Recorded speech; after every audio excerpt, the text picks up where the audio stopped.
welcome guys. Today I wanted to share with you an arrangement of How Deep Is Your Love, and it's quite a pared back arrangement. In fact, I've got the melody in the low positions and I'm playing just very simple bass notes. And I think it's a testament to what an awesome song it is that, it's still so effective with just the bass and the melody. Often when we arrange things for guitar, we make them really complicated and try to put in as many, slaps and chords and special effects as possible. You can lose track of the music. You can get too interested in the guitar and forget about the music of it. So this is going in the other direction. This is really just focusing on the melody, give us a chance to really play that melody as expressively as possible. And then just adding the bass notes and hearing the counterpoint between the bass and the melody. The classical composer Johannes Brahms, when people brought music to him, when they brought their songs, he was a writer of songs, art song for piano and voice. And when people would bring their songs to him to have him kind of appraise them and give his view, he would block out everything in the middle and just look at the bass line and the vocal line. And if there wasn't a strong relationship, a strong counterpoint between those two, then he wouldn't look at the rest of the song. He'd say, just please rework it, and then you can bring it back. And I think in different times, if it was possible, if he saw this song, he would really approve, because it's, the harmonies are just so strong, as you'll hear. So the melody of this song is played entirely on the high 3 strings. So high in sound, low in space, the 3 closest to the floor. So it's played on the E string, the B string, and the G string. And we're just going to play with these 3 fingers. And what I suggest, at least to start with, is just to have 1 finger per string. So we're going to have the index fingers only going to play on the G string, and any note that comes on the G string is going to be played with the index finger. The middle is going to be stuck to the B string, any note that comes on the B string, and then the ring finger is going to take care of any note on the high E string. So we keep 1 finger to a string. That lets us keep our hands still and keep a nice orientation. The thumb, you can see the thumb's way more dexterous, so the thumb's going to take care of all the bass strings, anything on the bass strings. And it really fits the guitar so nicely in C major. We've got all our melody notes here on the top 3 strings, and the thumb just bouncing between the low notes. So I've arranged the song in C major, and I'm put a cap on the 3rd fret. So the original is in E flat, and one way to play E flat, the key of E flat in the guitar that works really nicely, is to play with a cap on the 3rd fret and play in the key of C major. So from now on, I'm just going to talk about this chord as though it was a C, although really, when I play it, an E flat major chord comes out. So if we run through the introduction, I just do 4 bars of introduction. They're actually 8 bars, but because it's a solo arrangement, because not much happens in the introduction that you can really do on one guitar, I just stick to 4 bars introduction.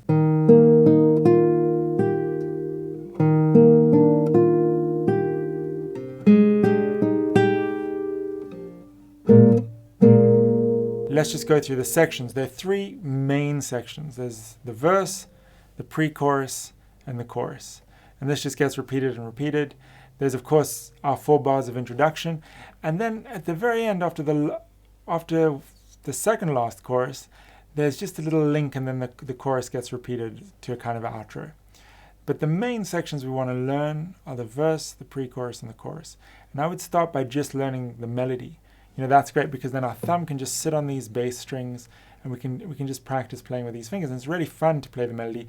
And actually, when you got the cap on, you can play along with the recording, which is great.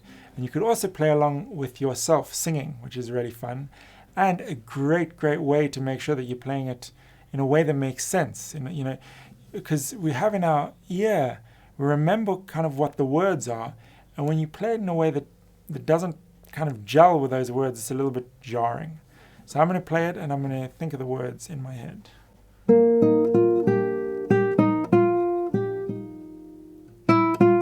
Keeping 1 finger to string. It's a lot of ring finger.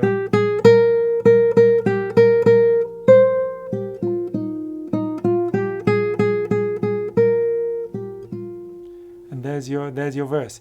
Now what I'm going to do is just add the bass notes, and we're doing like an impressionist painting, just 1 brush stroke bass note here, and that's kind of the combination of the bass and the melody is kind of evoking that chord, evoking that mood. We don't really have to do anything more. So I'll run through that again, this time with the bass notes.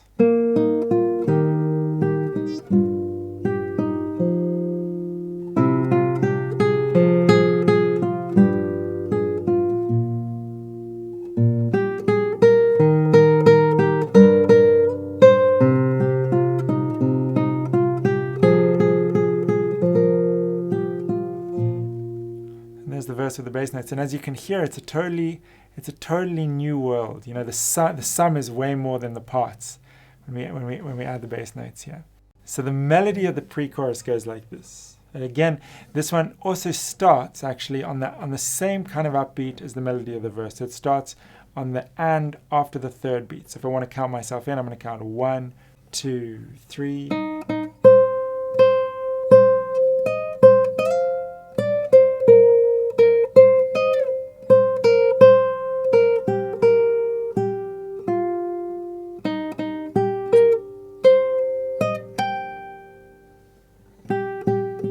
I'm going to play the melody and the bass of the pre-chorus now.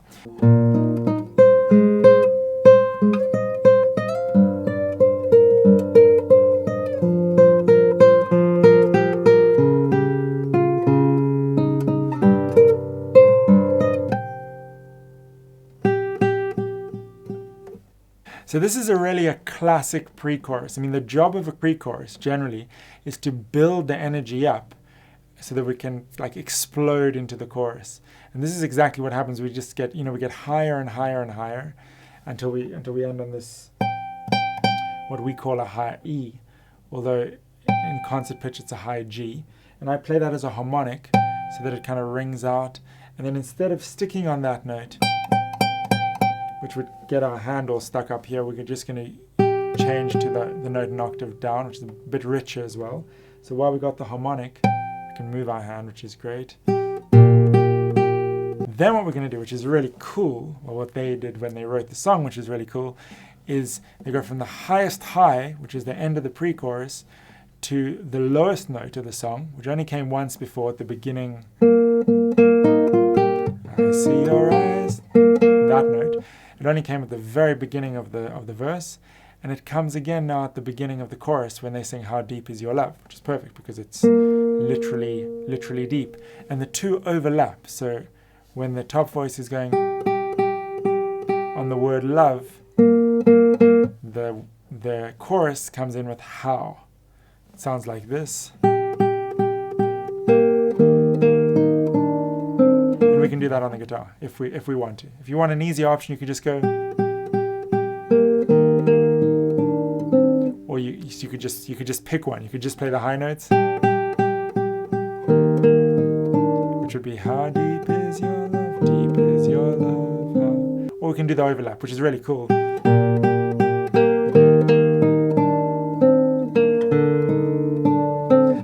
Then we're into the chorus. In the chorus, the chords don't change as fast as they do in the pre-chorus and the verse, but I'd still recommend playing the bass note twice, even if you just do that in the beginning and then decide to kind of pare it back even more. It gives you a good feeling for the rhythm, for the pulse. So to start with, I'm just going to play the melody of the chorus. It goes.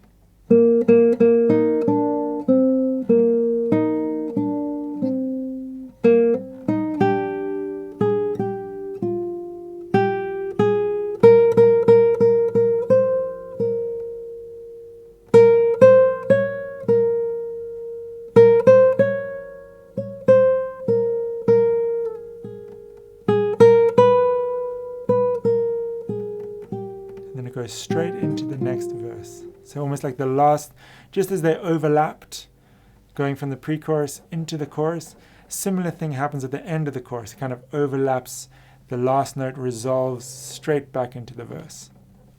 And you'll notice that it uses quite a few sequences, got some really cool rhythms, and generally the chorus is, although the pre-chorus is this big climax, the chorus is like an emotional climax, and it's intense, but the energy kind of comes down a little bit, is almost how it sounds to me.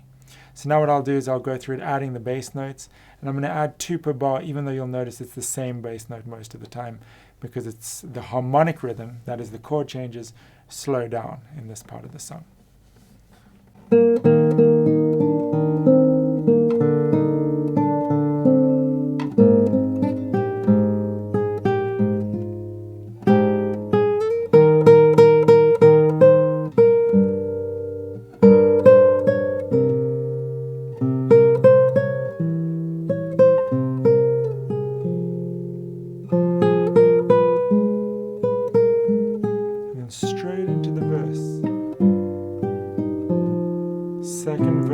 slightly different rhythm because of the different words.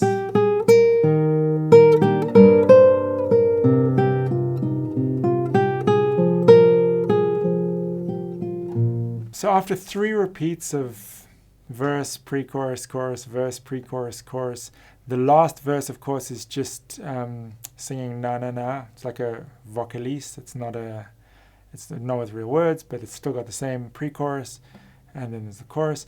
And then, so after the 3rd chorus, there's this little link. You know, I would just play C, E minor, then it just sticks on this dominant chord. You could play a G7 chord, or you could play a G7 sus4 chord, and straight back into the chorus. And that forms a kind of an outro. This kind of goes around the chorus and ends, fades out that way. Please let us know how it was for you. You know, so often in guitar, we want to improve by learning things that are really difficult. What I've noticed is actually people get really good by doing easy things with total mastery. You know, you stick to one thing that's easy for you and you become an absolute master of it. Then your playing just flies up to the next level. So that's why we kept this arrangement deliberately very kind of clean, very minimal. I also think it's, you know, it's a testament to what an incredible song it is. You know, like the Beatles, when they were writing songs, they would never write the melody down because John would say, you know, if we can't remember the melody the next day, then, you know, it's how's the public meant to remember it? And you know, I think it's the same. It's the same kind of thing here. You know, if the song can't survive just with bass notes and melody, it's not a great song. And you know, this, as far as I'm concerned, is really a great song. So I hope you guys enjoyed that. Please subscribe to the channel if you haven't yet done so. If you like the video, please pluck on that like button, and tabs for everything we've done on our Patreon page, and this lesson and many more. We'd love to have you there, and we look forward to seeing you soon.